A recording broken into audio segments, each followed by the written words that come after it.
All right, we just got a delivery. Sean from Daytrex just drove up from Seattle and delivered our new life raft. So thanks a lot, Sean. I appreciate you bringing it on up.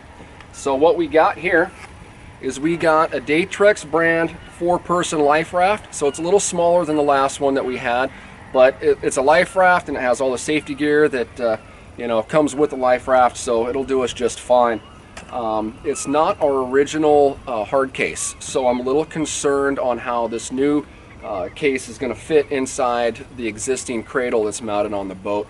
The dimensions are relatively similar, but it states that it weighs about 83 pounds, so Tanny and I should be able to hoist it up there quite easily, and we're going to go ahead and see if it fits.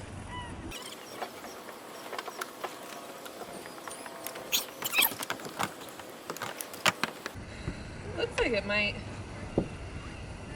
fit okay. Yeah, there's a lot of room right in here. Okay, I think for the most part this cradle will still be usable. You know, the line here that holds it in place is definitely going to need to be manipulated a little bit, and you know, it was recommended to throw like a pelican buckle right in this area. Also, I have this hydrostatic release that I'm going to need to hook up to, so there's going to need to be some time spent on this in order to get it all dialed in. And but you know, I'm real happy that we got it on here, and now we got a good life raft. So I just got some work to do, that's all.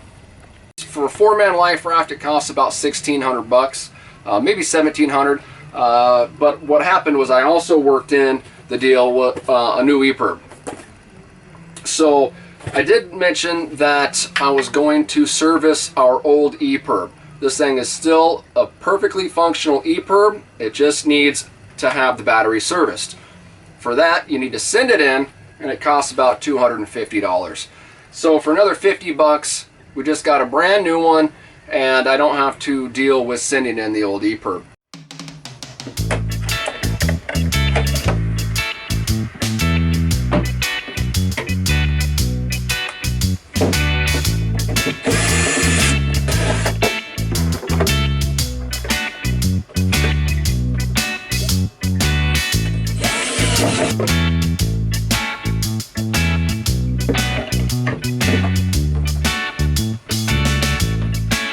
Seems to come out of its harness pretty easy. I believe you just pull up the antenna, hit the red button, and they come and save your ass. Oh. Are you locked in the bedroom? You want to come out? There's no way for her to get out. Oh no. Okay, I'll help you. So I'm going to show you guys a new way that Ramey has adapted getting out of the boat. She pretty much did this all by herself. So Ramey, come here. Let's go. Come on.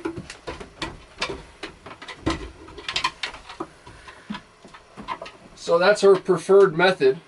And as in a previous video, you may remember, we used to use this dog loading ramp right here. And it takes a lot of space up right here. And so now I'm going to go ahead and get rid of this. And we got plans for something right here. Can't tell you, you're just gonna have to wait and see. Man, I feel like I've been drowning in boat projects lately. I fix one thing, 2 things break, but I guess that's just how it is when you're living on a boat. But today I got some good news. I've been trying to troubleshoot that float switch in the bilge. I thought it was a bad float switch, but I traced the electrical, and what I found was that it was not the float switch at all. It was my bilge pump. It burned out the entire bottom of it, and it just looks terrible. On board, there was a lot of spares that I found in a lazarette, and I came across this one right here. I tested it. It does work, but because it is the last one, I thought it was a good idea to go ahead and order another one. So these are a Johnson pump, 2,200 gallon per minute, or gallon per hour. And it ran me about, I think it was right around $80 off the internet. So it's good just to have that backup, and I'm gonna go ahead and install this. It's deep down in that bilge, it's dirty, it's gross, and it's just really tight quarters. It's not exactly what I want to be doing today, but hopefully I can get a win for the home team today and get this sucker fixed. All right, so I got the new bilge pump here mounted on this interesting little drop platform that the last one was mounted on, and I got the wires zip tied up here. So next step is to, just got poked in the eye.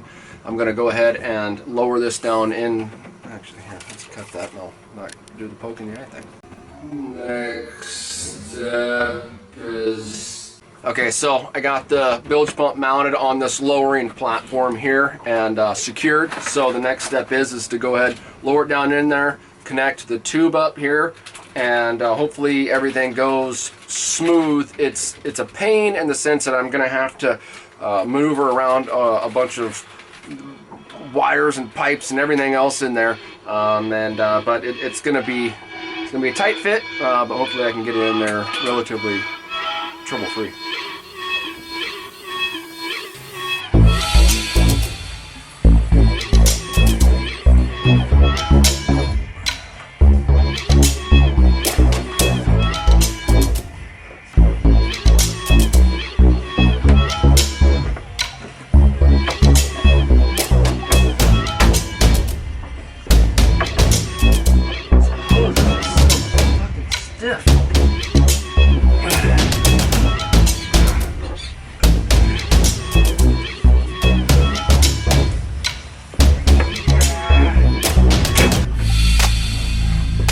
Fucking sucks.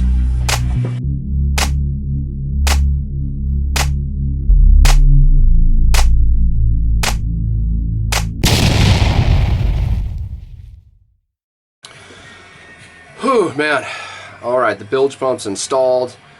That was my own personal hell. It was probably the hardest thing I've done on the boat yet. So I'll get the camera down in there and I'll show you here. So come on down in here. Okay, float switch was working just fine. And then way back underneath all of this stuff, it's even hard to see back in here. There she is. She's all the way down there at the bottom, the black top. The camera's not really focusing. So it's just a nightmare of a web on all that stuff, getting it down in there. The hose leading out of the bilge pump is super stiff, but let me show you here. All right, we got working bilge pump. So what we're going to do today is we're going to go ahead and hoist the main here at dock, and we're going to test our reefing setup. We actually haven't put a reef in thus far, but it is all rigged up to the best of my knowledge. So Tanya's going to go ahead and winch the main up. Right here is our reef lines, and we're going to go ahead and set the first reef in first, hoist the main to that point, and see how it goes, and just test it out. Let's get to it. Okay, let's do it.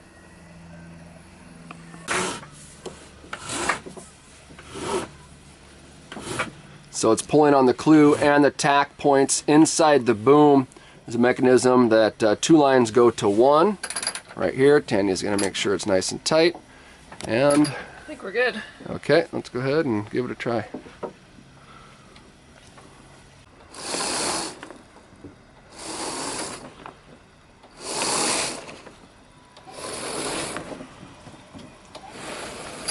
First time hoisting the main this year. Gonna be a little tough.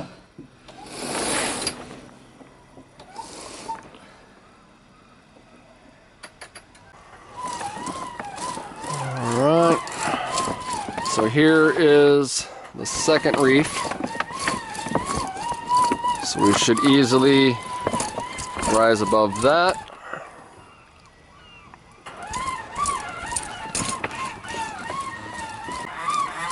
Okay.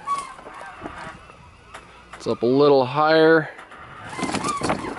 So what we want to do is tightening up on her right there, but we're gonna need to lower the main a little bit and set that reef point a little closer down there to the boom.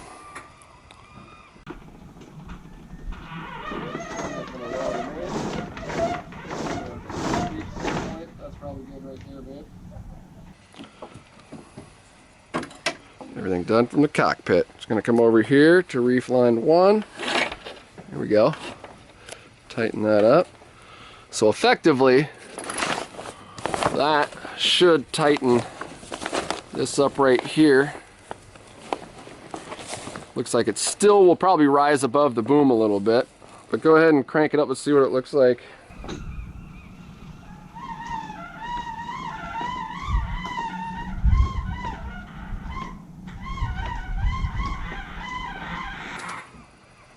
Sounds like that's getting pretty tight. Let's go check up here. So this point, it's nice and tight. Okay, so now we're gonna go to the second reef. So Tanya's gonna go ahead and let more out.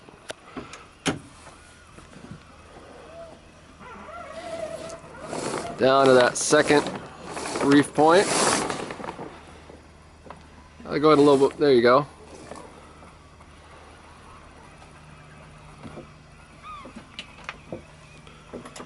Okay, come on over on the second reef line.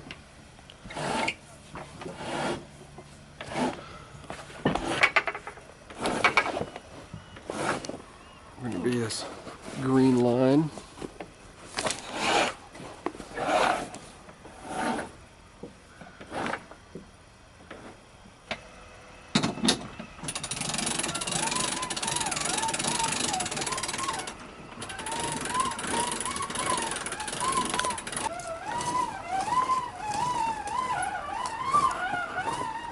Tighten it up.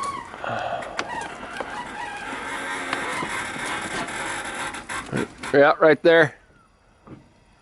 All right.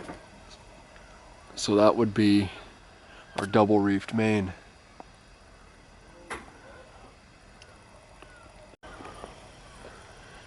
Still looks like a lot of sail up.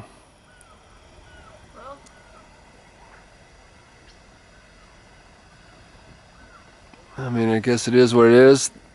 Double reef main, and then the staysail is what we got. Yep. I mean, it did take a lot of it away.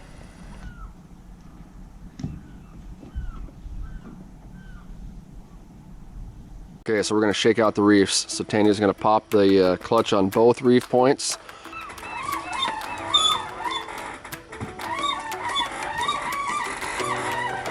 Sounds like a lot of straining. Not from this one though, but it's going up. Let's see how well the line pulls through here.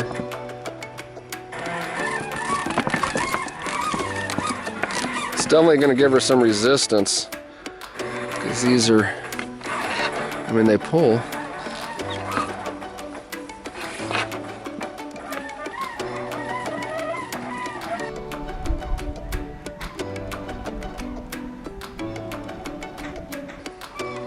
Well, it's pretty straightforward, I suppose. There's no hidden tricks to it, I don't think. So we got both reef points in. Everything works.